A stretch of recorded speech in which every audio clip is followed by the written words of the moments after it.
अस्सलामुअलैकुम वरहमतुल्लाहि वबरकातुहू। दोस्तों, मैंने चैनल पर जितने भी वीडियोस अपलोड किए उन सब में से बेहतरीन में से एक बेहतरीन वीडियो आज की ये वीडियो है। दोस्तों, ये एक हिंदू इंतहा पसंद तंजीम आरएसएस जो कि भारत में होता है और उनमें ये गुंडागर्दी वगैरह आम होती है, तो उसके एक शख्स ने इस्लाम कबूल किया है जो कि मुसलमानों से बेइंतहा नफ़रत करता था और फिर उन्होंने इस्लाम कबूल किया। दोस्तों, मैं आपको यकीन से कह सकता हूँ कि ये वीडियो अगर कोई भी हिंदू मजहब वाला देख ले, ख्वाह वो इंतहा पसंद हो या जो कोई भी हो, लेकिन इंसान हो और दिल की आंखों से इस वीडियो को मुकम्मल देख ले, तो इस वीडियो में इस भाई ने इतनी मालूमात दी है कि वो जो भी शख्स इस वीडियो को देखेगा वो इस्लाम ज़रूर कबूल करेगा। तो इस वीडियो को एंड तक लाजमी देखिए, इंशाल्लाह बहुत पसंद आएगी आपको, और जो मुसलमान है उनको भी इस वीडियो से बहुत कुछ सीखने को मिलेगा। तो वीडियो को एंड तक लाजमी देखें। मैं कभी मेरे ख्वाबो ख्याल में ये नहीं सोचा था कि मैं मुसलमान बनूंगा, और मैं मुसलमानों से सख्त नफरत करता था और मुसलमानों से काफी दूर रहता था, और कभी ये सोचा नहीं कि मुसलमान सही रास्ते में हो सकते हैं। और ब्राह्मण फैमिली भी ऐसी थी, बहुत ऑर्थोडॉक्स थे, इसके हिसाब से मैं कभी ये कोशिश भी नहीं किया कि मुसलमान लोग किस चीज पर बिलीव करते हैं। हम लोग माइग्रेट हुए मेरे 10th स्टैंडर्ड के बाद मैसूर से बैंगलोर को फॉर हायर स्टडीज, मेरे आगे पढ़ाई के लिए।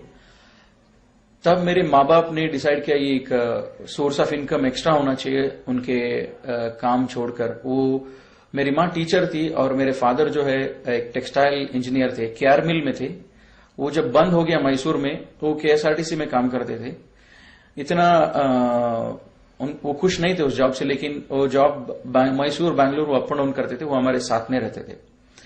और मेरी माँ बाप ये सोचा कि उनकी जो कमाई है उससे ये काफी नहीं है कि वो हम सब बच्चों को पढ़ाएं, हम तीनों बच्चों को पढ़ाएं, और बैंगलोर में मतलब और आगे बढ़ने के लिए और थोड़ा पैसा चाहिए। इसलिए उन्होंने क्या किया कि पार्ट टाइम में काम करना या पार्ट टाइम में इन्वेस्ट करना उन्होंने सोचा। जो उनके पास पैसा था उन्होंने ये पार्ट टाइम एक दुकान में इन्वेस्ट करने के लिए सोचा। और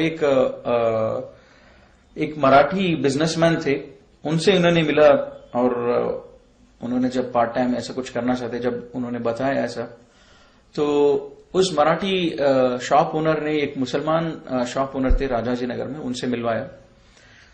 तो मेरी माँ ने बताया, मेरे माँ बाप मेरे अंकल थे, उनको बताया कि हम एक काउंटर आपके दुकान में, हमारा थोड़ी चीजें हम सेल करेंगे और उसमें जो प्रॉफिट आएगा हम वो थोड़ा शेयर करेंगे। लेकिन वो मुसलमान इतने अच्छे थे कि वो कुछ शेयरिंग में कुछ भी इंटरेस्ट नहीं लिया। उन्होंने बोला कि तुमको जो करना है कीजिए, मतलब आप इन्वेस्ट कर सकते हो और उसका फायदा भी आप ले सकते हो, कुछ एक्स्ट्रा उन्होंने चार्ज नहीं किया। और मेरे माँ बाप बहुत इम्प्रेस थे, और घर में हमेशा उनके बारे में बात होती थी कि ये मुसलमान लोग इतने अच्छे हैं कि ये हुनर हमको शॉप में जगह दिया बोल के। लेकिन मैं इससे बहुत नाराज था कि मेरे माँ बाप डेली उनके बारे में अच्छा ही बोले जब मैं उनको नफरत करता हूं। जब मेरी माँ की स्कूल जब ईयरली खत्म होता था, जब उसको 2-3 महीने हॉलिडेज होते थे, तो मेरी माँ इस दुकान पे जाके उनको भी मदद करती थी, उनके लिए भी काम करती थी, और उसकी जो इन्वेस्टमेंट थी वो भी बेचती थी। और मेरी माँ को ये पसंद था कि मैं जाके वो काम करूं और मैं जाके थोड़ा बिजनेस सीखूं, इससे मैं थोड़ा जिम्मेदार हो जाऊंगा और अच्छा हो जाऊंगा। और घर में मुझे बोले कि तुम जाके इसको संभालो, और मैं बोला कि मैं किसी से भी काम करूंगा, मुसलमान के साथ मैं नहीं कर सकता हूं, और कोई जरूरी भी नहीं है कि अभी मैं काम करूं, और घर पे इतना गरीबी नहीं है मैं काम करके आपको कमा के खिलाऊं जब मैं पढ़ रहा हूं। मेरी माँ ने मान लिया और मैं दूसरी जगह काम करता था 1-2 दिन के लिए, फिर बाद में छोड़ दिया और घर में रहता था ड्यूरिंग माई हॉलीडेज, जब मेरे छुट्टियां होती थी। तो फिर जब दूसरी बार मेरी माँ को छुट्टियां आई तो मेरी माँ, मेरे नानी माँ और मेरे पेरेंट्स सब मुझे बहुत इंसल्ट किए कि तुम जाके करो, तुम जाके काम करो। जब तुम्हारी माँ जाके काम कर रही है, तुम्हारे बहन जाके काम कर रहे हैं और उनकी बिजनेस वो देख रहे हैं, तुमको भी देखना चाहिए, तुम्हारे पैसा है, ऐसे घर में बैठने से अच्छा तुम जाके करो, घर की औरतें कर रहे हैं बाहर। तब मैंने सोचा कि ठीक है जाता हूं। फिर मैंने उस दुकान में गया राजाजी नगर में। वो लोग बोले आप चिकपेट में हमारी मदद कीजिए, इधर आपकी जरूरत नहीं। तो उधर मैं काम कर रहा था। जब इधर मैंने काम करना शुरू किया, मुझे और ज्यादा गुस्सा आया कि इनको देखकर वहां पे हिंदू लड़कियां मुसलमान होते थे। तब मैं बहुत नफरत करता था उन लोगों को जो मुसलमान कराते थे ऐसे लोगों को। मैं सोचा ये मुस्लिम लोग इंडिया में क्या कर रहे हैं, इनको तो जगह पाकिस्तान में है, ये लोग हमारे हिंदुओं को क्यों कन्वर्ट कर रहे हैं। तो फिर बहुत गुस्सा था, बहुत झगड़ा करता था उनसे। फिर ऐसी ये जब हो रहा था, वो शॉप के ओनर जो थे वो बैंगलोर में नहीं थे, वो कहीं और थे, बॉम्बे में थे। और इसी आर्गुमेंट में उन्होंने थोड़ी चीज बताई। फिर बाद में उन्होंने बोला कि आप कुरान पढ़ो, कुरान से आपको कुछ समझ में आएगी, एक किताब है।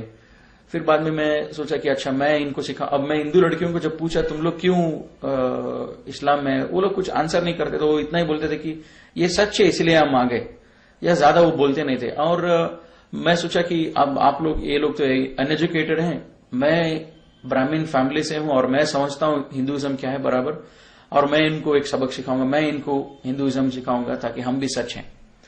तब मैं हिंदुइज्म और ज्यादा गौर से देखने लगा कि हिंदुइज्म में है क्या। और मीन टाइम कुरान भी मैं पैरेलली कुरान भी पढ़ रहा था। थोड़े मैं एनालिसिस किए, थोड़े भगवान की एज पर हिंदू बिलीफ वो क्या करते थे, उनकी क्या हिस्ट्री है, उनकी क्या बैकग्राउंड है, उनकी क्या ये है। उसके बाद मैं क्रिश्चियनिटी भी पढ़ा, फिर बाद में मैं इस्लाम कबूल किया।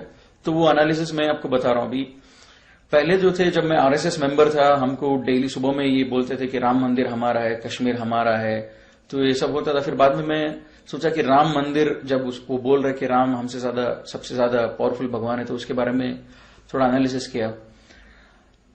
राम जो है वो एक जो किंग बोलते हैं, जिसको बोलते हैं राजा, वो राजा के घर में पैदा होता है और उसकी 7 बीवियां होते हैं उस राजा को। और 7 बीवियों में एक बीवी के बेटे होते हैं राम। और कुछ फैमिली मिसअंडरस्टैंडिंग से इस भगवान को, जो एज पर हिंदू बिलीफ, इसको घर से बाहर निकाल देते हैं और उसको बोलते हैं वनवास। एक 14 ईयर्स ये वनवास को भेजते हैं जंगल में। इस टाइम पे क्या होता है, रावण एक राक्षस है और वो राक्षस राम की वाइफ को किडनैप करना चाहता है। और जब ये प्लान बना रहा है, राम को ये मालूम भी नहीं कि मेरी वाइफ को कोई किडनैप करने के लिए प्लान कर रहा है, और राम को ये मालूम नहीं हो रहा है कि इस बात राम को मालूम ही नहीं हो रहा है। तो मैं सोचा कि भगवान को अगर उसको मालूम ही नहीं हो रहा है, उसके घर वालों पर अटैक हो रहा है, तो उसको क्या मालूम रहेगा मेरे ऊपर क्या मुसीबत आएगी, मुझे कैसे बचाएंगे। तो इसलिए मैं और आगे जब स्टोरी देखा रामायण, और रामायण जब पढ़ा, यहां तक आती है कि रावण प्लान बनाता है और उसके काम वालों को बोलता है तुम जाके उसके सामने एक हिरन बन जाओ। जब तुम हिरन बन जाओगे, राम और लक्ष्मण जो है तुम्हारे पीछे भागेंगे, और जब तुम्हारे पीछे भागेंगे तुम ज्यादा दूर भागो, और जब राम और लक्ष्मण जब ज्यादा दूर चले जाए घर से, तब मैं जो है मैं आके सीता को किडनैप करूंगा। तो ये ऐसा ही होता है। और राम को ये 1% भी इसका मालूमात नहीं होता है। और ये मैं सोचते रहता था, ये भगवान कैसा हो सकता है, उसके घर वालों के ऊपर कोई अटैक कर रहा है और उसके घर वालों को कोई किडनैप कर रहा है, लेकिन इसको मालूम भी नहीं हो रहा है। और ऐसे ही आता है, रावण की काम वाला जो है वो हिरन बन जाता है, राम उसके पीछे भागता है, लक्ष्मण भी उसके पीछे भागता है, ये बोलकर ये लक्ष्मण रेखा है, इसको पार मत करो। और वो दोनों भागते हैं। अभी इसके टाइम पे क्या होता है, रावण जो है एक भिक्षुक, जो बोलते हैं ये भीख मांगने वाले के वेश में आते, वो उसको सीता को बुलाता है कि मुझे कुछ चाहिए।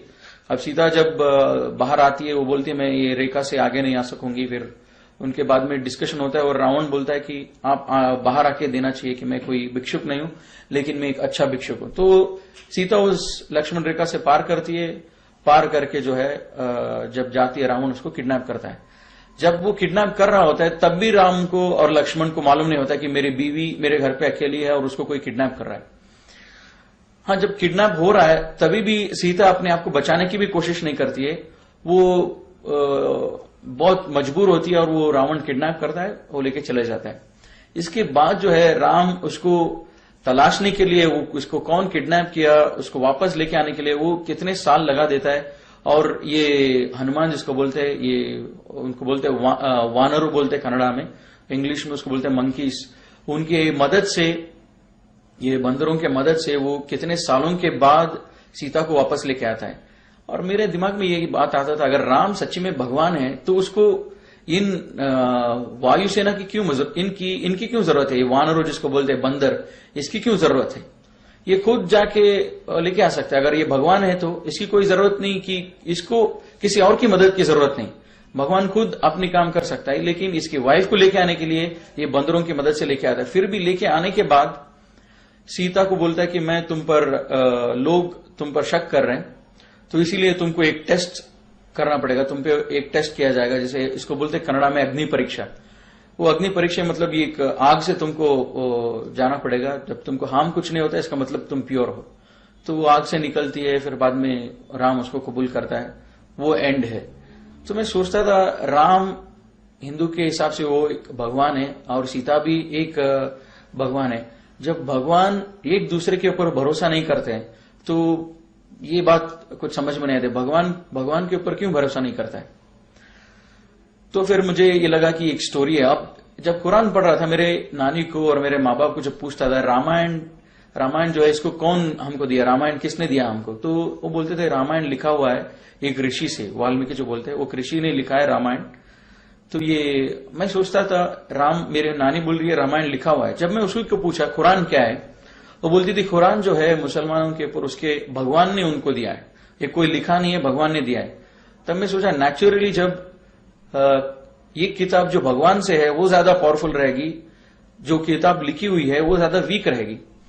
तो मैं सोचा भगवान से है कुरान, इसका क्या प्रूफ है। तो मैं तलाश करने लगा और भी एनालिसिस किया, जैसे गणेश है, और गणेश की जब मैं एनालिसिस किया, गणेश भगवान हम इसको मानते हैं जब मैं हिंदू था।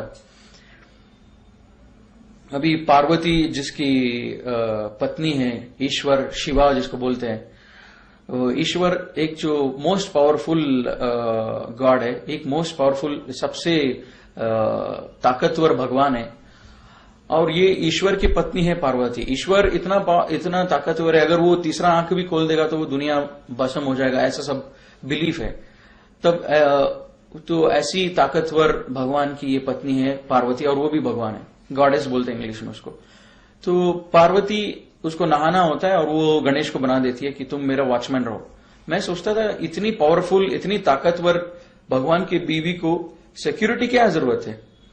फिर भी वो बनाती है गणेश को, फिर वो नहाने जाती है और ईश्वरा जो है घर में दाखिल होता है। उसके घर में जब आता है वो पूछता है गणेश को तुम कौन हो। तो मैं ताज्जुब हो गया ये पढ़ के और ये देख के भी कि ये कैसा सवाल पूछ सकता है ईश्वर, जब उसको इतना भी इल्म नहीं है उसके घर में क्या हो रहा है। उसकी बीवी ने उस गणेश को बनाया और उसको इल्म में ये भी मालूम नहीं कि इसको कौन बनाया और मेरे घर में ये कब आया। वो आके पूछता है इसको तुम कौन हो।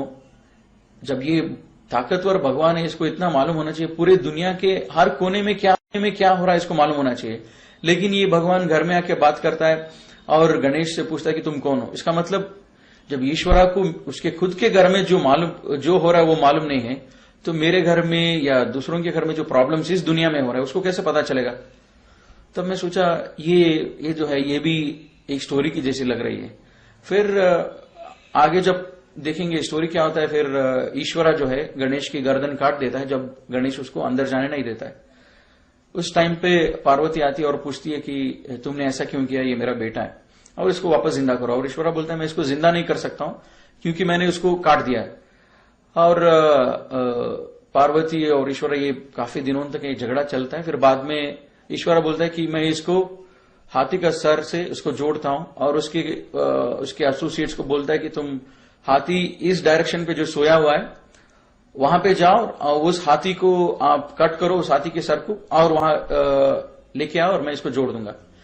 अब लेके आते और उसको जोड़ देता है। अब मैं सोचा ये क्या लॉजिक है, उसी सर को ज्यादा आसानी से जोड़ सकता है, हाथी के सर को क्यों जोड़ा जब जान नहीं दे सकता हूं बोल के। फिर बाद में हाथी के सर से क्यों उसको जान वापस दिया। बाद में मैं सोचा कि इतना बेरहम क्वालिटी, जब इसको सर उड़ा देना, कट कर देना, ये क्वालिटी भगवान की नहीं हो सकती है। इतनी बेरहमी से एक गलती उसने किया, उसने जाने नहीं दिया, उसको कत्ल कर दो इमीडिएटली। ये तो बेरहम एक कैरेक्टर है, भगवान की नहीं हो सकती है। फिर बाद में मैं सोचा गणेश की मैं पूजा क्यों करूं, जब वो खुद अपनी सर बचा नहीं सका तो उसकी क्यों पूजा करो, जो उसकी अपने आप की, अपने खुद की जान की जब वो रक्षा नहीं कर सकता। क्योंकि मेरी जान की, मेरे घर वालों की, मेरी माल की क्या रक्षा करेगा वो। तो इसीलिए मैं वो स्टोरी सुन के मुझे बहुत ये हुआ, अफसोस हुआ और पढ़ के। और मैं जब मेरी नानी और इनसे सब पूछता था, मेरे घर वाले जो भी बड़े थे, माँ बाप थे, उनसे पूछता था कि भगवान को देखा कौन है, जब हम पूछते कि गणेश की फेस जो है ऐसा है, ईश्वरा का फेस ऐसा है, हमको कैसा मालूम है ये? तो घर में बोलते थे नहीं ये हम कर रहे हैं क्योंकि ये हमारी पूर्वज जो है बहुत पहले से करते आ रहे हैं, तो इसीलिए हम कर रहे हैं ये बात, तो इसीलिए हम पूजा कर रहे हैं इस मूर्तियों की। और जब मैं कुरान पढ़ रहा था, कुरान में भी यही आता है कि क्या अगर तुम्हारे पूर्वज जिहालत में थे, जब तुम्हारे सामने सच्चाई वाजे हो गई, क्या तुम भी जिहालत में रहोगे? तो मैं सोचा ये किताब जो है ये आंसर दे रहा है, जो मेरे क्वेश्चन जो मैं माँ बाप के पूछ रहा हूं उस क्वेश्चन को ये किताब मुझे आंसर दे रहा है, ऐसा लग रहा था मुझे। लेकिन मैं सोचा वो फिर बाद में मैं और डीपली हिंदू एनालिसिस किया।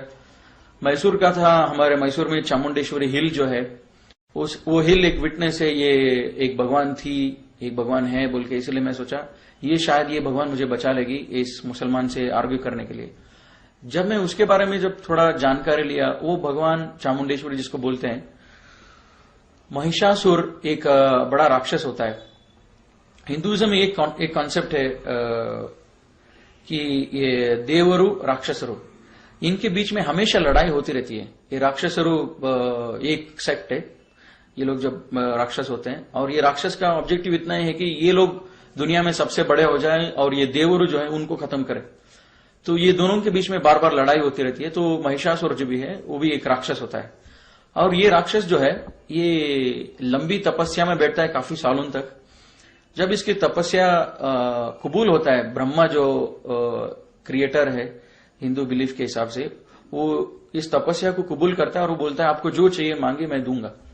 और ये महिषासुर ये जो राक्षस है ये पूछता है कि मुझे सबसे ज्यादा ताकतवर बनाओ और मुझे अमर बनाओ, मुझे चिरंजीव बनाओ, मतलब मुझे कभी मौत नहीं आना चाहिए। और ब्रह्मा बोलता है ठीक है, ये विश आपको, ये वर मैंने आपको दे दिया। अब क्या होता है, और एक कॉन्सेप्ट है कि ये भगवान हिंदू हिसाब से, हिंदू के बिलीफ के हिसाब से ये एक जगह पे रहते हैं, उसको बोलते हैं देवलोक। और जो राक्षस रहते हैं उनका अलग जगह होता है, और मानव जो बोलते हैं मनुष्य और ये ह्यूमन बीइंग जो बोलते हैं उनका जगह है ये दुनिया। और ये राक्षस महिषासुर को जब मिल जाता है एक वर, सबसे ताकतवर बन जाऊंगा, और सबसे ताकतवर बनता है और इसको मौत कभी टच नहीं करेगी, ये जाता है देवलोका को और सबको देवताओं को मारने के लिए। मैं सोचता था कि ये कैसा कॉन्सेप्ट है, ये राक्षस तपस्या में बैठा, एक इबादत में बैठा इतने साल तो, और इतने साल के बाद उसने भगवान से वर मांगा कि मुझे ताकतवर बनाओ, और उसको भगवान ने वर दिया, फिर उसी भगवान की ये कत्ल करने जा रहे हैं। तो इसका मतलब मैं भगवान को उल्लू बना सकता हूं, कभी भी भगवान 10 साल बैठो, भगवान से वर ले लो और उसके बाद में उसी को मारने लगो। तो मैं सोचा ये एक इमेजिनरी स्टोरी है, ये सच नहीं हो सकता है, ये लॉजिकल नहीं है। तो बाद में क्या हुआ,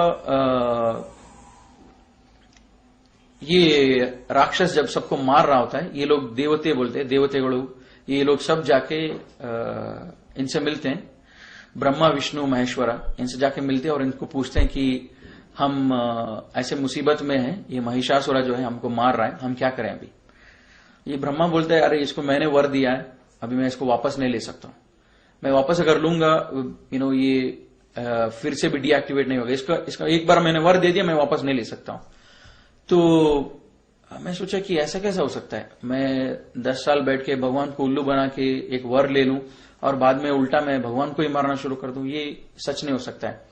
फिर ब्रह्मा बोलता है अच्छा मेरे पास एक रास्ता है इसको मारने के लिए, मैंने जो इसको वर दिया है, तुम सबसे ज्यादा ताकतवर हो जो दुनिया में ऑलरेडी हैं, भगवान आदमी कोई भी हो, तुम सबसे ज्यादा ताकतवर हो जो अभी मौजूद है इस दुनिया में, लेकिन जो आने वाले हैं उनसे ज्यादा ये ताकतवर रहेगा, ये तो वर नहीं दिया हूं, तो इसलिए हम ये काम करेंगे, एक भगवान को हम पैदा करेंगे जो उससे ज्यादा ताकतवर होगा और वो उसको मारेगा।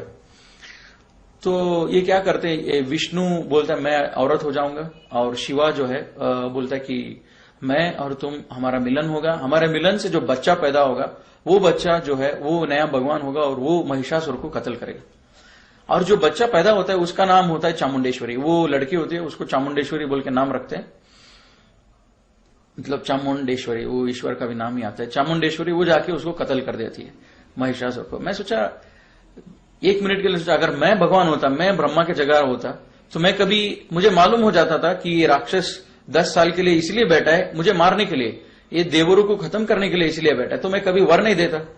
ऐसा पूरा ड्रामा करने से अच्छा मैं वर नहीं देता, और या तो वर देने के बाद उसको कत्ल कर देता। तो ये सब देख के मुझे लगा एक हिंदुइज्म एक माइथोलॉजी। और मेरे माँ बाप और सब लोग बोल रहे कि हमारे भगवान जो हम जिसको पूज रहे हैं, जो भी हमारे मूर्तियां हैं, बस ये लोग ये सच कोई किताब में नहीं है, लेकिन हम कर रहे हैं कि इसलिए क्योंकि ये हमारे पूर्वज कर देते। और एक ऐसी चीज थी जिससे मुझे ये आसान हुआ हिंदुइज्म के बारे में मैं बिलीफ छोड़ने के लिए, कि हमारे घर में एक कॉन्सेप्ट है मने देवरू, जिसको बोलते हैं घर का भगवान। हर एक घर का अपना अपना खुद का भगवान होता है। तो मेरे घर में भी हमारा मने देवरू जो बोलते हैं, हमारा घर का भगवान जो था वो स्नेक था, स्नेक सांप। और मेरे कजिन का मने देवरू घर का भगवान था ईगल। मेरे घर में जब भी फेस्टिवल होता था मेरी माँ बोलती थी कि उनके घर पे जाओ मत, और उनके घर में जब फेस्टिवल होता था वो बोलते थे कि मेरे कजिन को मेरे घर पे आओ मत, क्योंकि ये ईगल गॉड और स्नेक गॉड और बोथ आर एनिमीज। तो मेरी माँ बोलती थी तुम्हारा गॉड जो है वो स्नेक है, अब उनका गॉड ईगल है, तब जब तुम फेस्टिवल में जाओगे तो तुमको प्रॉब्लम हो जाएगा। मैं सोचता था हाउ इलॉजिकल इट इज, ये तुम क्या बोल रही हो, ये सब मुझे समझ में नहीं आती है। क्योंकि मैं कजिन के घर जाना चाहता हूँ और अच्छा खाना खाना चाहता हूँ उधर भी, because I want to show my new dresses there, लेकिन तुम बोल रहे हो तुम जाओ मत। ये कैसा हो सकता है भगवान और भगवान के बीच में दुश्मनी। और अल्लाह ताला कुरान में बोलता है कि इस कायनात को बनाने में अगर एक से ज्यादा लोग होते, एक से ज्यादा क्रिएटर होते, तो बहुत ज्यादा कंफ्यूजन होता है इस दुनिया में। तो मैं ये कंफ्यूजन मेरे घर में ही दिख रहा है, क्योंकि मेरी माँ बोल रही है हमारा घर का भगवान जो है स्नेक है, और मेरे कजिन का घर का भगवान जो है वो जो है ईगल है। तो ये भी एक ऐसी चीज थी which help me to I believe more in Islam. ये ऐसे सब चीज थी। और कुरान इसके बारे में लाइव अल्लाह ताला is talking to me in this book. Allah ताला बोल रहा है कि ये अगर इस दुनिया को बनाने में बहुत सारे भगवान होते तो उन भगवानों के बीच में बहुत सारे प्रॉब्लम भी होते। जैसे मैंने देखा रावण और राम और ब्रह्मा, महिषासुरा और जो है ईश्वरा, पार्वती, और ये सब जब देखा मैं, ये भगवान को दूसरे भगवान के बारे में मालूम ही नहीं है, जानकारी नहीं है। एक भगवान एक काम करता है, उसके बारे में दूसरे भगवान को मालूम नहीं है। जब ब्रह्मा ने महिषासुरा को वर दिया, उसके बारे में शिवा को मालूम नहीं, विष्णु को मालूम नहीं। जब ये सब कंफ्यूजन ही है। तो अल्लाह ताला कुरान में भी यही बोल रहा है कि अगर इस दुनिया को और इस दुनिया में अगर एक से ज्यादा खुदा होते, तो एक से ज्यादा क्रिएटर होते, एक से ज्यादा अल्लाह होते, तो बहुत सारे प्रॉब्लम होते। तो मैंने थोड़ा क्रिश्चियनिटी भी पढ़ा। जब मैं 10th स्टैंडर्ड में जब था इंडिया में, मैसूर में, उधर एक पुष्पाश्रम बोल के एक जगह था, वहां पे क्रिश्चियंस लोग, फादर्स लोगों को ग्रेजुएट करते थे। तो उधर मैं क्रिसमस में कभी जाता था, उनकी हम लोग एक टूर के हिसाब से उधर जाते थे और देखते थे। हमारे फैमिली सबको लोग बुलाते थे, हम पूरे माँ बाप के साथ जाके देखते थे। वो जो मूर्तियां रखते थे जीसस की, मदर मेरी की, हम लोग देखते थे। वो उतना इल्म मुझे था, ये लोग क्रिश्चियंस भी जीसस को पूछते हैं। जब मैं थोड़ा ज्यादा जानकारी लिया तब मुझे मालूम पड़ा, ये बोलते हैं Jesus is the only son of God, only begotten son of the God. मतलब जो एक बेटा है, खुदा का बेटा है जो बोलते हैं। मैं सोचा हमारे घर में भी ये बात कभी कभी होती थी कि जब घर में लड़की पैदा होते तो ये लोग खुश नहीं होते थे हिंदूस। हम इनको बेटों की ज्यादा जरूरत होती थी। और जब मैं पूछता था कि बेटे को इतना क्यों अहमियत देते थे, ये बोलते थे कि बेटों से हमारा खानदान आगे बढ़ता है। तो बेटों की जरूरत अल्लाह को क्यों होना चाहिए, कि जब बेटा इसीलिए जरूरी है खानदान को आगे चलाने के लिए या नाम रोशन करने के लिए जो भी है, लेकिन अल्लाह को बेटा की जरूरत क्यों है? अल्लाह तो स्टार्टिंग भी है, एंडिंग भी अल्लाह ही है, मतलब बीच में कोई नहीं, अल्लाह की सब कुछ है। तब मैं सोचा कि ये क्रिश्चियनिटी का जीसस सन ऑफ गॉड, ये जो भी है जिसको पूछते हैं, और मदर मैरी, ट्रिनिटी का जो भी कॉन्सेप्ट है, ये भी हिंदू के आसपास है, हिंदुइज्म के सेम फिलॉसफी है। तो मैंने क्रिश्चियनिटी को भी मैंने बहुत देर तक एनालाइज नहीं किया, फिर बाद में मैंने वो भी छोड़ दिया। जब मैं कुरान पढ़ रहा था मुझे मालूम हो गया कि इस्लाम सच है, लेकिन मुझे कबूल करने बहुत मुश्किल हो रहा था कि इस्लाम सच है, क्योंकि मैं मुसलमानों को बहुत नफरत करता था और मुझे मेरे फैमिली मुस्लिम्स के बहुत खिलाफ था, मतलब ब्राह्मीण कम्युनिटी एज सच। तो मुझे डर भी लगता था कि ये कैसे सच हो सकता है। जब मैं कुरान पढ़ रहा था आगे, थोड़ी आयत आई जो मैं आपसे शेयर करूंगा। ये आयत जो है मेरे दिल के अंदर बहुत तकलीफ हुआ, और उसके बाद में मैंने इस्लाम कबूल किया। मैं सोचा अल्लाह ताला कुरान में बोलता है कि मैं हर चीज को माफ करूंगा जिसको चाहिए उसको, लेकिन शिर्क को माफ नहीं करूंगा। तो मैं सोचा मैं शिर्क को छोड़ दूंगा, बाकी सारे चीज मैं करते रहूंगा, क्योंकि शिर्क को छोड़ने के बाद मैं ऐसा कोई गुनाह नहीं कर रहा हूं जिससे मुझे अल्लाह ताला पनिशमेंट दे। तो मैंने शिर्क छोड़ दिया, और मैं सोचा जो भी मैं कुरान पढ़ के मैं जो फॉलो कर सकता हूं मुसलमान नहीं बन के, वो मैं करूंगा। तो मैं शिर्क छोड़ दिया, और घर में झगड़ा शुरू हो गया। घर में पूछने लगे कि तुम शिर्क क्यों छोड़े, मतलब पूजा करना क्यों छोड़े इन बुतों को। और मैं बोला कि मैं आजकल मॉडर्न बन रहा हूं, कॉलेज में जा रहा हूं, और कॉलेज में सब मजाक उड़ाते हैं कि तुम नामा सब लगाते हो, कुमकुम सब लगाते हो, इसलिए मैंने छोड़ दिया ताकि मुझे मॉडर्न बनना है। तो मेरी मां थोड़ा कन्विंस हो गई, तो मैं पूजा छोड़ दिया। और ये सब एनालिसिस जब मेरा पूरा हुआ, तो उसी टाइम पर मेरा कॉलेज भी स्टार्ट हो गया, मेरा सेकेंड ईयर चालू हो गया। तो मैं वो दुकान से बाहर आ गया। अब जो है पूरा कुरान पढ़ा, लेकिन पूरा कुरान पढ़ने के बाद मुझे थोड़ी आयत समझ में आई, वो तो शिर्क करना नहीं चाहिए और आखिरत क्या, ये समझ में आया था।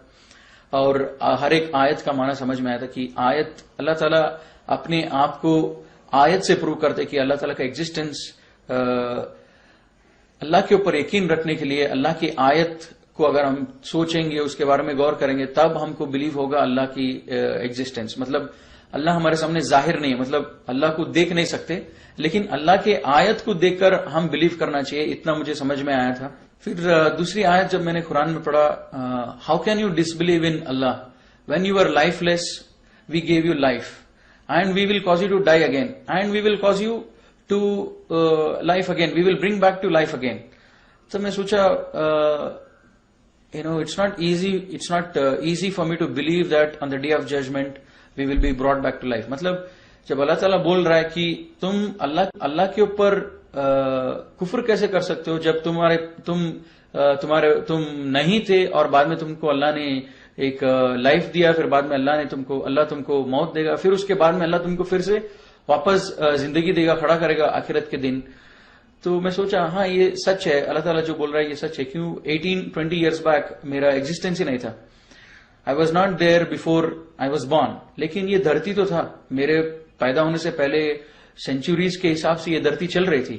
लेकिन अभी ऐसा कैसा हो सकता है कि how I disbelieve in Allah, Allah says you are lifeless. हाँ मुझे 20-25 years back I was lifeless, मैं नहीं था इस धरती पे।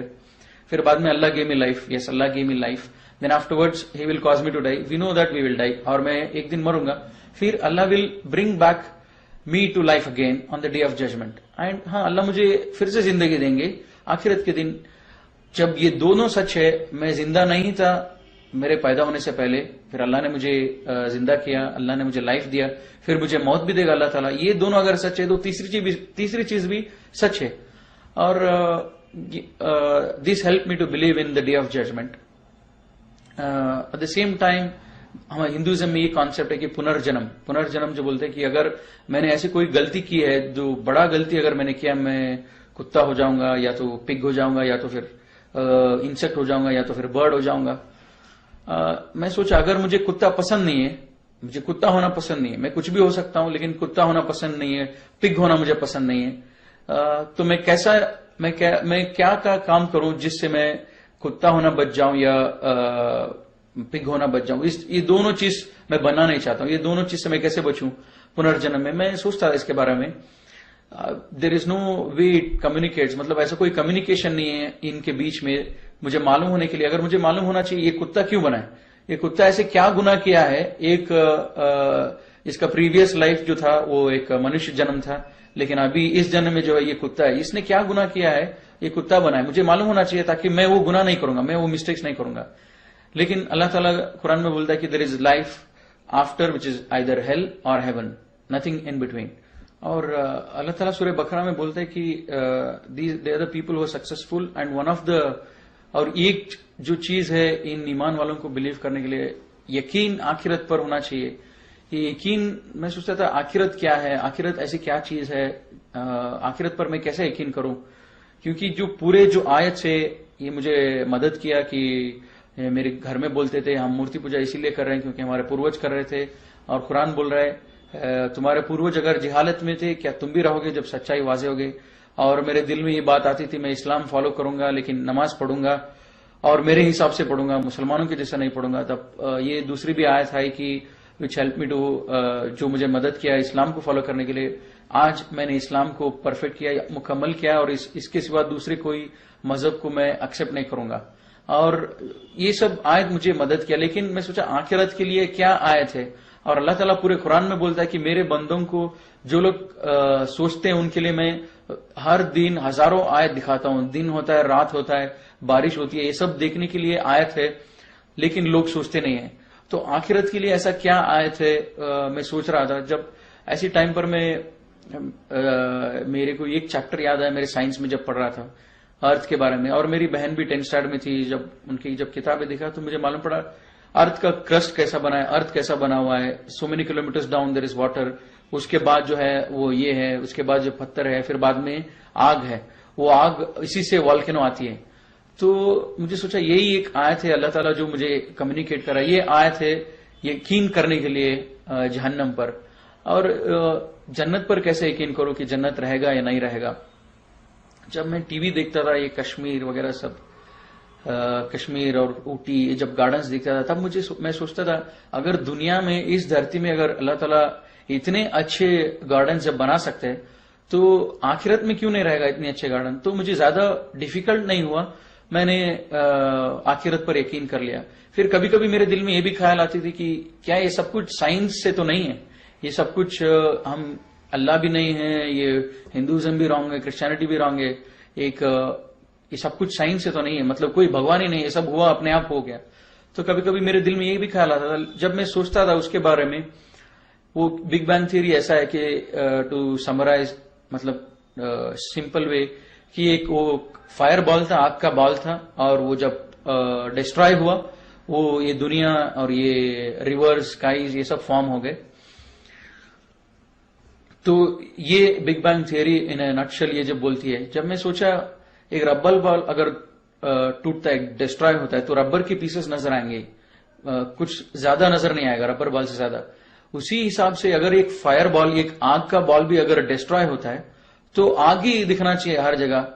ऐसे कैसे कि पानी भी है धरती में और ग्रीनरी भी है और हमारी लाइफ है, ये साइंस भी थोड़ा it was not helping me. तो मुझे मालूम पड़ा कि ये साइंस जो है एक चीज बता रही है, लेकिन it is not only because of big bang theory, लेकिन अल्लाह ताला बोलता है पूरे क्रिएशन कैसे हुआ इन कुरान में। तो वो अल्लाह ने आंसर दिया। अब जब मेरा कॉलेज स्टार्ट हुआ तब मैं पूरा फुल टाइम उस दुकान में नहीं जाता था, लेकिन सैटरडे संडे उस दुकान में जाता था, क्योंकि उस ओनर से भी अच्छी दोस्ती हो गई थी। वो उनका बिहेवियर अच्छा था, जब हमारा सैलरी टाइम पे देते थे, ज्यादा चीटिंग नहीं करते थे मेरे माँ के बिजनेस में, और हमको सब मदद करते थे, और जो भी दुकान में थे उन सबकी मदद करते थे जब जरूरत हो। तब मैं सोचा उनसे मिलने के लिए जाऊंगा। हर सैटरडे संडे जाता था, और जब भी जाता वो बिजी रहते थे उनके काम में, और मैं कुरान पढ़ता था। जब कुरान पढ़ता था नेक्स्ट टाइम जब गया मैं, और हमेशा जब भी मैं कुरान पढ़ने फिर से शुरू करता, मुझे डर लगता था लास्ट टाइम मैंने पढ़ा नहीं बराबर, तो फिर से शुरू करता था कुरान पढ़ने बिगिनिंग से, सूरह फातिहा, सूरह बकरा, फिर से शुरू करता था। जब फिर से शुरू किया कुरान में, एक आयत ऐसा आया सूरह बकरा में, this is the book of which this is the book from your lord on which there is no doubt, and this is a guidance for those who are conscious and who have the faith in Allah and faith in unseen and who have faith in the hereafter. And तो ये आयत एक 6 आयत थी, उससे मुझे डर लग रहा था और मैंने नमाज पढ़ना शुरू किया। वो 6 आयत था, one is we should believe in we should have the consciousness and we should believe in the unseen, which is Allah subhanahu wa ta'ala जो दिखते नहीं है, और एंजल्स और आखिरत उस पर। और दूसरी चीज वो है कि एस्टैब्लिश प्रेयर, और चौथी चीज believe in what is revealed on prophet Mohammed सल्लल्लाहु अलैहि वसल्लम and what was revealed before him. जो प्रॉफिट सल्लल्लाहु अलैहि वसल्लम के ऊपर नाजिल हुआ और उनसे पहले जो नाजिल हुआ उसके ऊपर ईमान लेके आना, ये थी। और जो हमने दिया है आपको उससे खर्च करो, मतलब जक़ात दो वगैरह, सदका करो। एंड फाइनल चीज था कि आखिरत पर यकीन रखने वाले ये लोग हैं जो रियली सक्सेसफुल हैं, और ये लोग ट्रू गाइडेंस पर हैं, ये लोग जो है सही हिदायत पर हैं। इसीलिए जब ये आयत पढ़ा तब मुझे लगा कि ये आयत के हिसाब से मैं सक्सेसफुल नहीं हूं, कि मैंने शिर्क छोड़ दिया। लेकिन ये आयत बोलता है कि who are conscious and who believe in unseen and were steadfast in the prayer, were establishing the prayers. अब बाकी चीज ज़कात ये सब तो मेरे लिए इंपॉर्टेंट नहीं था, मतलब मैं उसका एलिजिबल नहीं था। तो मुझे अब जरूरी है कि मैं प्रेयर को एस्टैब्लिश करूं, मतलब मेरे नमाज जो है इसको शुरू करूं। और मैं 2 दिन हो गया मैं घर चला गया और मैं सोचता रहा मुझे अभी प्रेयर पढ़ना है, कैसे पढ़ना है वगैरह सब। अब मैं इन लोगों से मिला जो ऑलरेडी मुसलमान हुए थे, उनसे पूछा कि तुम लोग कैसे नमाज पढ़ते हो। वो लोगों ने एक डायरी दिखाया, ब्लैक डायरी, हम कन्नड़ा में लिखे, इससे सीखे, हम इससे नमाज पढ़ना शुरू किया। तब मैं भी नमाज पढ़ना शुरू किया जब वो लोग जैसे कर रहे थे। लेकिन नमाज पढ़ने से पहले मैंने ये सूरा जब कोशिश किया पढ़ने के लिए, बहुत मुश्किल हो रहा था मुझे। अल्हम्दुलिल्लाह बोलने के लिए भी मुझे बहुत तकलीफ होता था, क्योंकि ये अरबिक जबान इतना आसान नहीं था मुझे बोलने के लिए। तो काफी टाइम लगा ये सूरा सीखने के लिए। जब सूरा सीखता था बीच में मुझे कभी कभी ये ख्याल भी आता था कि मैं मुसलमानों की जैसा नमाज क्यों पढ़ूं। मैं नमाज पढ़ूंगा मेरे हिसाब से पढ़ूंगा, मेरे हिसाब से मैं नमाज पढ़ूंगा, मेरे हिसाब से मैं अल्लाह से मांगूंगा, अल्लाह से इबादत करूंगा, इनकी जैसा क्यों करूं। और ये अरबिक मुश्किल भी है, तो मैं सोचा मैं इंग्लिश में पढ़ूंगा, नहीं तो कन्नड़ा में पढ़ूंगा, पूरे ट्रांसलेशन है, तो अरबिक में क्यों पढ़ना चाहिए। तब मैं ये सोचा, थोड़े दिन में सोचा अच्छा ठीक है ऐसे ही करते हैं। तो मैं जब गया नेक्स्ट सैटरडे संडे उधर कुरान पढ़ने के लिए, तब सूरह इमरान में मुझे एक आयत आती है, today we have perfected this religion and we have chosen Islam for you. Apart from this religion, no other religion is accepted, and anybody else follows other than this, they are thrown to hellfire. मुझे डर लगने लगा कि पहले दिन मैंने decide किया मैं शिर्क नहीं करूंगा, और जब नेक्स्ट टाइम जब कुरान पढ़ा ये बोल रहा है कि एस्टैब्लिश प्रेयर। अब मैं एस्टैब्लिश प्रेयर करने सोच रहा था। जब एस्टैब्लिश प्रेयर करने के लिए जब पूरे सूराज जब पढ़ रहा था, इतना मुश्किल हो रहा था, मैंने सोचा मेरे हिसाब से मैं नमाज पढ़ूंगा। अब कुरान बोलता है मुझे Islam is the only religion which is accepted. तो मुझे धीरे धीरे डर लगने लगा, और ये यकीन आता रहा कि ये किताब जो है एक आदमी लिख नहीं सकता है।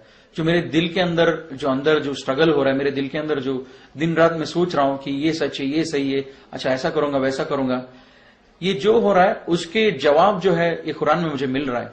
और मैं ये बात किसी से बोल नहीं रहा हूं, ये इसका जवाब मुझे कुरान से मिल रहा है। मेरे दिल के हालत पर कुरान मुझे कमांड कर रहा है कि ये सही है, ये गलत है। तो मुझे डर भी लगने लगा और यकीन होने लगा कि इस किताब को एक आदमी नहीं लिख सकता है। मुझे जो भी बनाया है, मुझे जो बनाया है वही इस किताब को नाजिल कर सकता है। तब मुझे यकीन आने लगा ये किताब जो है अल्लाह की तरफ से है।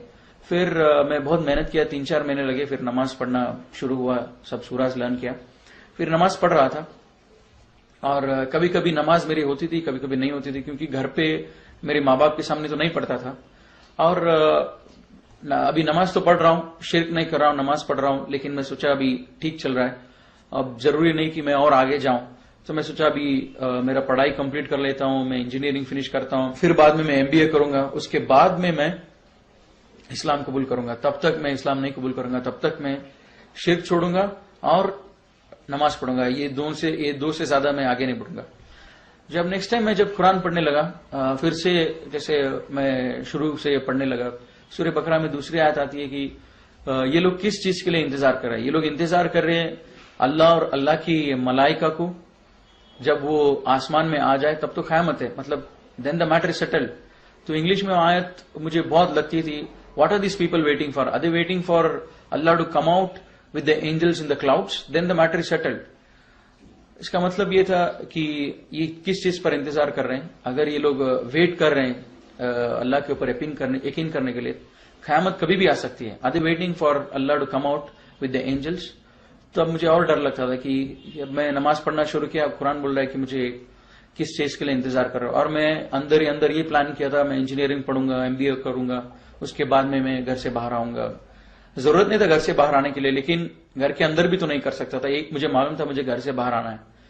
तो मैं सोचा अभी मुझे और ज्यादा स्टेप्स लेना पड़ा, और मैं कुरान पढ़ते रहा और मैं घर पे नमाज पढ़ते रहा। मैं सोचा कि मुझे एक रास्ता निकालना चाहिए कि इस्लाम कंप्लीटली फॉलो करने के लिए। और बार बार अल्लाह ताला कुरान में बोलता है कि इस्लाम में पूरे के पूरे दाखिल हो जाओ।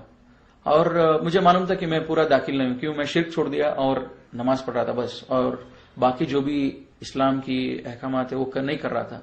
जुमा को मस्जिद में नहीं जा रहा था, और रोजा जब रखता था कभी कभी रखता था, कभी कभी नहीं रखता था। तो मुझे मालूम था कि मैं इस्लाम में कंप्लीटली नहीं हूं, मुझे कंप्लीटली आने के लिए कुरान बोल रहा है, अब मुझे कंप्लीटली आना चाहिए। फिर बाद में पहला रमजान आया, मैं पहले रमजान में अल्हम्दुलिल्लाह पूरे के पूरे रोजा रखा। फर्स्ट 2 डेज शायद छूट गया होगा, पूरे के पूरे रोजा रखा। और मेरे घर में बहुत झगड़ा होती थी कि माँ को डाउट आने लग गया मैं रोजा रख रहा हूं बोल के। अब जब उसको डाउट आता था उस दिन मैं उससे बचने के लिए वो जब फोर्स करती तो उसके सामने खा लेता, तो ऐसे 2 रोजे छूट गए होंगे। फिर पहले रमजान हुआ, फिर बाद में मैं अल्हम्दुलिल्लाह थोड़ा स्ट्रांग हुआ, थोड़ा यकीन भी हुआ। अब घर पे जो बात करने लगते थे हम डेली डिनर पे, लंच पे, जब उनको बताने लगा क्यों अभी जब मेरा प्लान के हिसाब से कुछ भी नहीं होगा, मुझे अभी घर में बोलना चाहिए धीरे धीरे कि मैं इस्लाम में आ रहा हूं, तब मैं घर में बोलने लगा धीरे धीरे कि ये गलत है हम जो कर रहे हैं। फिर ये सब बोलता भी रहा, और कॉलेज में जाते, कॉलेज भी पढ़ाई भी होती थी, कभी कभी दिल में ये ख्याल भी आता था कि ये सब जरूरी है क्या, अभी मैं बच्चा हूं, अभी मैं 17-18 ईयर्स में हूं और मुझे पढ़ाई पे ध्यान देना चाहिए, ये सब जरूरी नहीं है। ये अभी ठीक है मैं शिर्क छोड़ दिया और नमाज पढ़ रहा हूं, लेकिन घर से बाहर जाना जरूरी नहीं है, मैं सब कमाऊंगा, अच्छा पोस्ट पे आऊंगा, तब जाके मैं पूरा का पूरा इस्लाम फॉलो करूंगा। ये ख्याल भी आता था। कभी नमाज के लिए भी इरेगुलर हो जाता था, जब घर में नमाज पढ़ने की अपॉर्चुनिटी भी जब होते थे वो नमाज छोड़ देता था कोई भी बहाना लेके। फिर बाद में कभी भी हॉलीडेज आता, सैटरडे संडे, फिर वो दुकान में जाता, कुरान पढ़ता था। जिससे बिगिनिंग से जब पढ़ता था वो कुरान में आता था कि सूरह बकरा में there are people who say we believe in Allah in the last day and they are deceiving Allah, they think they are deceiving Allah and the believers, but they are not deceiving anybody else, they are deceiving themselves. इसका मतलब ये कि थोड़े लोग हैं जो बोलते हैं कि हम अल्लाह पर ईमान रखते हैं और आखिरत पर ईमान रखते हैं, लेकिन वो हकीकत पे ईमान नहीं रखते हैं, वो बस एक मजाक कर रहे हैं, एक धोखा दे रहे हैं अल्लाह और अल्लाह के बंदों को। लेकिन ये धोखा किसी और को नहीं, अपने आप को धोखा दे रहे हैं। तब मैं सोचता था कि क्या ये आयत मेरे लिए है क्या, कि क्या मैं अल्लाह को धोखा दे रहा हूं, क्या मैं अल्लाह के बंदों को धोखा दे रहा हूं। तब मैं तुरंत सोचता था कि और जब फॉलोइंग आयत ये आती है, when they are alone with their evil ones they say we were just mocking at them, we were not believers. जब मैं सोचता था इस आयत के बारे में, इतना तो था, पहली आयत से मुझे बहुत डर लगता था, they say they believe in Allah but they are not really believers, मुझे डर लगता। लेकिन दूसरे आयत से थोड़ा मुझे ये रिलैक्स होता था, क्योंकि मेरे साथ कोई ऐसे नहीं थी to say that I am just mocking at them, तो मैं थोड़ा सेफ होता था। लेकिन मेरे दिल के अंदर जो एक केयरलेसनेस था, जो स्टेडफास्ट नहीं था दीन से, ये आयत मुझे बहुत लगता था। और फिर बाद में मैं नमाज बराबर ट्रैक पे पढ़ता था, टाइम पर पढ़ता था। फिर बाद में क्या हुआ, फिर से मैं कॉलेज, वीकडेज आते थे, कॉलेज जाता था, फिर सोचता था इसके बारे में, फिर कभी कभी बैकसीट ले लेता कि ये जरूरी नहीं है, मेरे करियर जरूरी है, मेरे को अच्छा मार्क्स लेके आना है, ये सब जरूरी नहीं है। फिर 1-2 आयत ऐसी मैं पढ़ा, फिर बाद में दैट चेंज्ड माय लाइफ। फिर बाद में मैं घर में ओपनली डिस्कस करने लगा इस्लाम के बारे में। वो लास्ट एक आयत ये थी which really help me a lot to change, मतलब बहुत मुझे मदद किया है चेंज करने के लिए मेरे लाइफ। वो था कि when the death approaches them they will my angels will ask them what state you were in, and they will reply we were weak and oppressed in this world, and angels will reply was Allah's land was not vast enough for you to emigrate and follow Islam। मतलब जब इनकी मौत आएगी, मेरे मलाइका इनको पूछेंगे कि तुम किस हालत में थे, और ये लोग रिप्लाई करेंगे कि हम बहुत वीक थे, हम बहुत मजबूर थे। मेरे मलाइका इनको रिप्लाई करेंगे क्या अल्लाह की धरती इतनी विशाल नहीं थी ताकि तुम हिजरत करके तुम इस्लाम फॉलो करो। तब ये मुझे मैं सोचा ये अल्लाह ताला मुझे बोल रहा है। मैं बार बार अपने आप को, मैं फजर नहीं पढ़ रहा हूं, असर नहीं पढ़ रहा हूं, मेरी माँ है, मैं वीक हूं, मैं बहुत कमजोर हूं, मैं कमा नहीं रहा हूं, अब मैं पूरा का पूरा इस्लाम फॉलो नहीं करता हूं, ये सब मेरे दिल में आता था। जब ये आयत पढ़ा तो मुझे लगा कि अल्लाह ताला is answering to my question in my heart. तो तब मैं सोचा अच्छा ठीक है, अभी मैं ओपनली डिक्लेयर करूंगा घर में। अब घर में मैं ओपनली बोलने लगा इस्लाम सच है और तुम लोग जो कर रहे हो सही है, तुम लोग जो कर रहे हो वो सही नहीं है और मैं जो कर रहा हूं वो सही है। और ये मूर्ति पूजा सब हिंदुइज्म में नहीं है। अब क्या हुआ, मेरे माँ बाप ने सोचा कि ये इतना सीरियस नहीं है, वो ऐसे ही बोल रहा है। फिर धीरे धीरे धीरे मेरे ये डिप्लोमा जो खत्म होती रही, मैंने अपने प्रिंसिपल से भी पूछा कि लीगल प्रोसीजर क्या है इस्लाम कबूल करने की। फिर उन्होंने बताया लीगल प्रोसीजर जो भी है, उसके बाद मुझे काम मिलेगा नहीं मिलेगा। फिर इतना हुआ मेरे घर में, जब मैं पूरा बोल रहा था, मेरे माँ बाप भी ये मानते थे मैं जो बोल रहा हूँ सच बोल रहा हूँ, लेकिन वो बोलते थे कि हम इस्लाम फॉलो इसलिए नहीं कर सकते, हमारी सोसाइटी, हमारी कम्युनिटी, हमको ये बड़ा मुश्किल होगा। लेकिन अल्लाह ताला कुरान में भी ये बोलते हैं कि ये नबी, ये लोग इस किताब को ऐसे पहचानते हैं जैसे अपनी बेटों को पहचानते हैं। तो जैसे हमारे फैमिली जैसे बोलती है, जब मैं पूरा उनको इस्लाम का मैसेज दिया, वो लोग भी बोल रहे तुम जो बोल रहे हो सच है, लेकिन हम फॉलो इसीलिए नहीं कर सकते क्योंकि सोसाइटी है, एक्सेट्रा एक्सेट्रा। तब ये आयत is talking about the same behaviour of them. तो काफी सारा ऐसा सब अंदर मेरे दिल में बहुत प्रॉब्लम आ रहा था, अंदर ही अंदर एक स्ट्रगल था, एक क्या करूं मैं इस्लाम कबूल करूं या क्या करूं। लेकिन मन ही मन मेरे दिल ये बोल रहा था कि इस्लाम सच है, और मैं मानने के लिए रेडी नहीं था क्योंकि माँ बाप और ये सब वगैरह। जब ये आयत पढ़ा, what state they were in, what state you are in when you know we will be asked when I am in my death bed and I will say I am weak and oppressed. तो ये आयत जो है ये मुझे बहुत लगा। इसके बाद में मैं डेली दुआ करने लगा अल्लाह से कि मुझे एक अपॉर्चुनिटी मिल जाए जिससे मैं घर छोड़ दूं और इस्लाम कंप्लीटली फॉलो करूं। और डेली घर में झगड़ा होता था, और एक बात पर बहुत सीरियस झगड़ा हुआ माँ से, और माँ बोली घर छोड़ के तुम चले जाओ, तुम आजकल हमारी बात नहीं मानते हो। और मैं सोचा भाई यही एक अपॉर्चुनिटी है, मैं घर छोड़ूंगा और इस्लाम पर फॉलो करूंगा। अब मैं घर छोड़ने के लिए रेडी हो रहा था, मेरी बहन भी बोली मैं भी इस्लाम कबूल करना चाहती हूँ। मैं जब घर में सब लोगों को ये समझा रहा था इस्लाम क्या है, तो मेरी बहन समझी, वो बोली कि मुझे यकीन है तुम जो बोल रहे इस पर, और ये राइट है, तो इसलिए मैं भी इस्लाम में आना चाहती हूँ। फिर बाद में वो इस्लाम कबूल करी, तो फिर वो भी मेरे साथ आ गए। हम लोगों ने घर छोड़ा। Abdullah about 9 years now I have embraced Islam, Allah से grace and mercy. So this is all my story about how I embraced Islam. अस्सलाम वालेकुम रहमतुल्लाहि व बरकातहू। तो दोस्तों वीडियो आप लोगों ने देख ली और उम्मीद करता हूँ कि पसंद आई होगी। इस भाई की मुकम्मल दास्तान आपने देख ली कि शुरू में किस तरह मुसलमानों से और इस्लाम से नफ़रत करते थे। और आपको मैं बताता चलूँ दोस्तों कि वीडियो बहुत सारे लोगों ने देखी होगी और इसके बाद भी काफ़ी ज़्यादा वायरल गई है और बहुत सारे लोगों ने देख ली, और इंशाल्लाह बहुत सारे लोग इस वीडियो को देखकर इस्लाम ज़रूर कबूल कर लेंगे। लेकिन इन सब में से दोस्तों आपका भी हक होगा, आपको भी सवाब मिलेगा जो लाइक करते हो, इस तरह वीडियोस को शेयर करते हो। लेकिन इन सब में बराबर का अजर उस ख़ानदान को भी मिलेगा दोस्तों जो इसके वालिदैन ने जिनके साथ वो पार्टनरशिप पे काम किया था, और उनके अच्छे अखलाक और हुस्न अखलाक से वो लोग मुतासिर हुए थे और इनके वालिदैन ने इसे वहाँ पर भेज दिया था। तो और दूसरी बात ये कि कुरान ये जिस तरह इसने कहा कि जैसे मैं कोई भी आयत कुरान के पढ़ता था तो वो इस तरह लगता था जैसे अल्लाह ख़ुद मुझसे कह रहा हो, और वो मेरे तमाम सवालों के जवाबात उस एक आयत में हुआ करते थे। तो कुरान से हम बहुत दूर हैं, हम मुसलमान कुरान से बहुत दूर, इसलिए हम में फ़िरक़वारियत और ये तमाम चीज़ें हैं। तो जो भी इंसान कुरान को सोच समझकर और दिल से पढ़ेगा इंशाल्लाह उसको हिदायत ज़रूर मिलेगा। बाकी इस वीडियो के बारे में इसकी जितनी भी तारीफ़ की जाए वो कम है। अल्लाह इस भाई को इस्लाम पर कायम रखे और अल्लाह इसको बहुत सारे लोगों के इस्लाम कबूल करने का ज़रिया बनाए और सबब बनाए। इसके बारे में आप क्या समझते हैं दोस्तों? तो अपनी कीमती राय कमेंट के ज़रिए मुझे ज़रूर बताएं। वस्सलाम।